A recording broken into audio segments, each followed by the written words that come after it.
Hello friends! Here we see a very rare footage of a Ukrainian ground attack aircraft, the Sukhoi Su-25 Frogfoot, dropping a pair of hammer precision bombs while deploying flares, and then making a perfect exit at maximum speed. It's been a while since we've seen this aircraft in action. It's good they're still operational.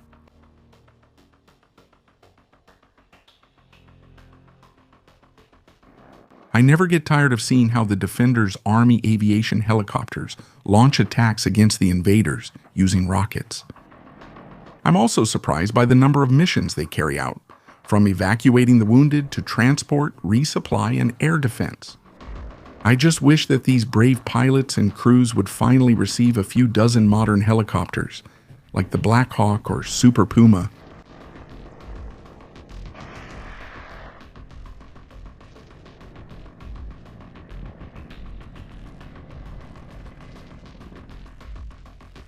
Okay, this is new.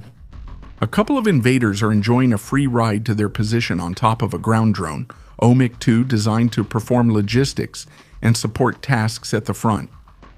This system weighs 650 kilos, can carry up to 350 kilos of supplies, and has a range of 20 kilometers.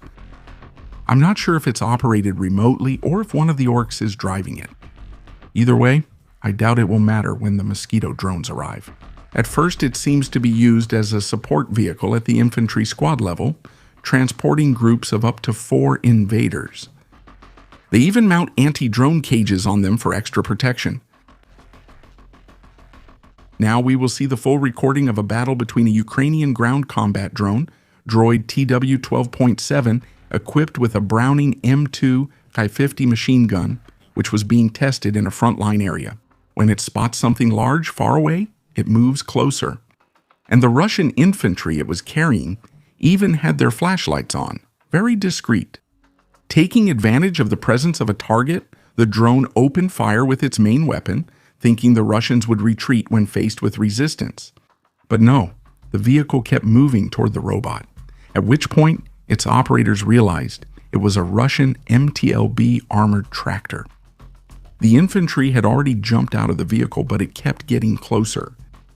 The Ukrainian robot began firing concentrated bursts at the tracks and the front armor to see if it could stop the armored vehicle.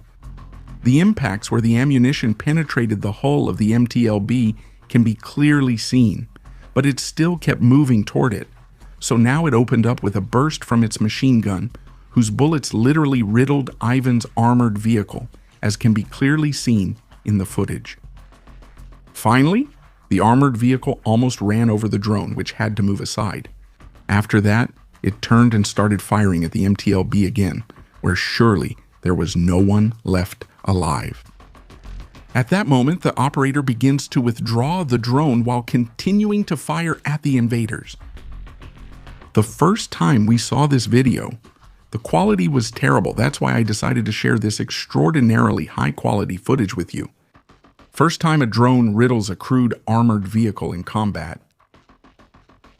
I was going through my unpublished videos and found a couple of gems that I wanted to share.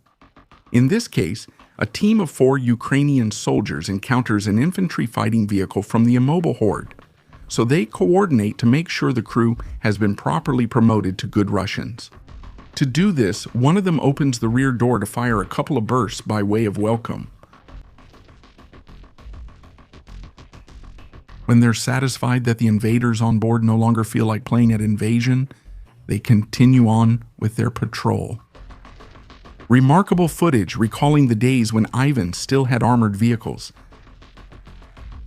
In this case, a mechanized infantry team from the Horde is preparing to assault a house where they suspect Ukrainian soldiers are hiding. But one of the orcs, showing some initiative, moves ahead to check if there are indeed defenders lying in ambush.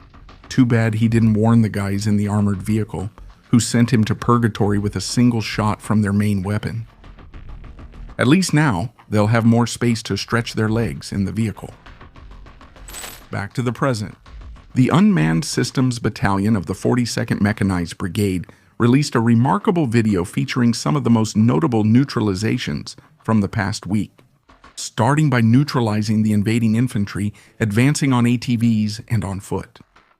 The most remarkable thing about the video is actually the quality of the images. You can tell that the defenders don't lack bandwidth at the front.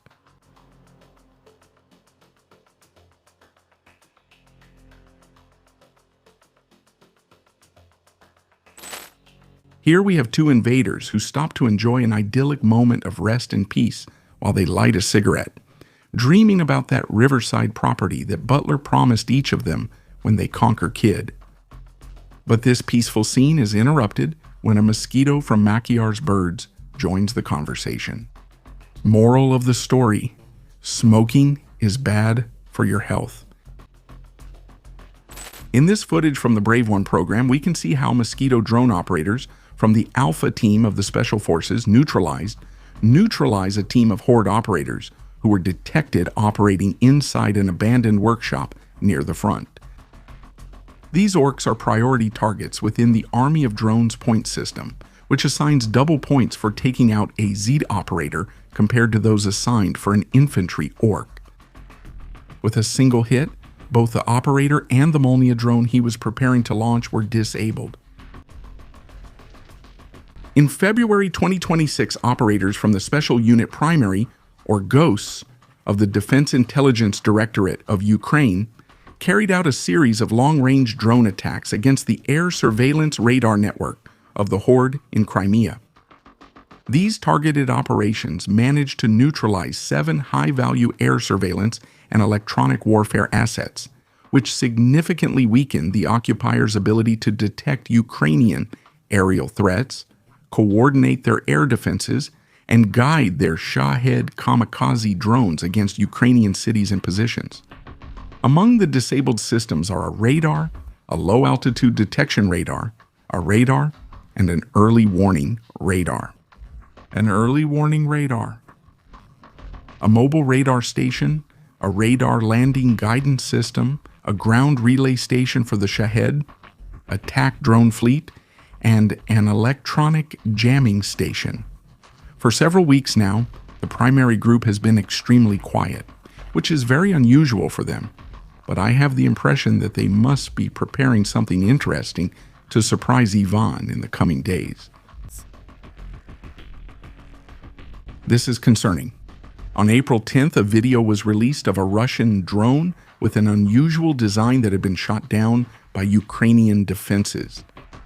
This is an FPV drone that had an integrated ring-shaped closed wing, which allows for the elimination of vortices generated by the propellers, thus reducing the drag they create and increasing aerodynamic efficiency.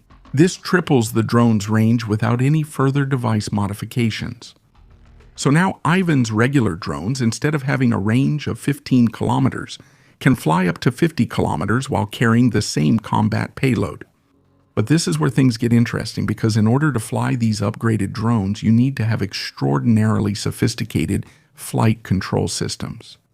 Precisely the kind of advanced software that Mordor has constantly struggled with throughout this conflict.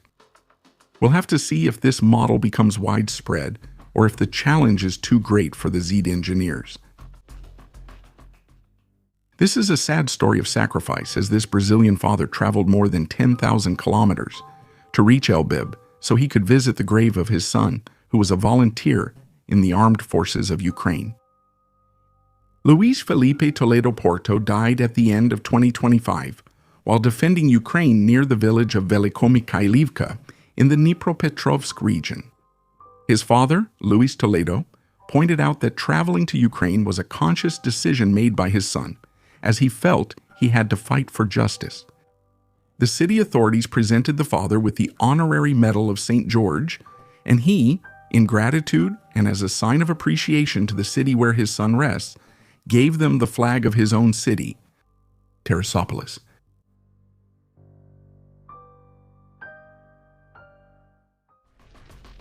If you want to see additional content about the war in Ukraine, I invite you to visit our 2 new channels where we present information about the war in a different format. Don't forget to check them out. Remember to visit our Patreon, where for just $1, You'll have access to a large number of uncensored videos and documentaries. Lastly, visit our store, where you can find items inspired by some of Ukraine's most outstanding units. Carry history with you, and with every purchase, you'll be supporting the United 24 program, which directly supports reconstruction programs, civilian aid, and defense. Remember to like and subscribe to the channel.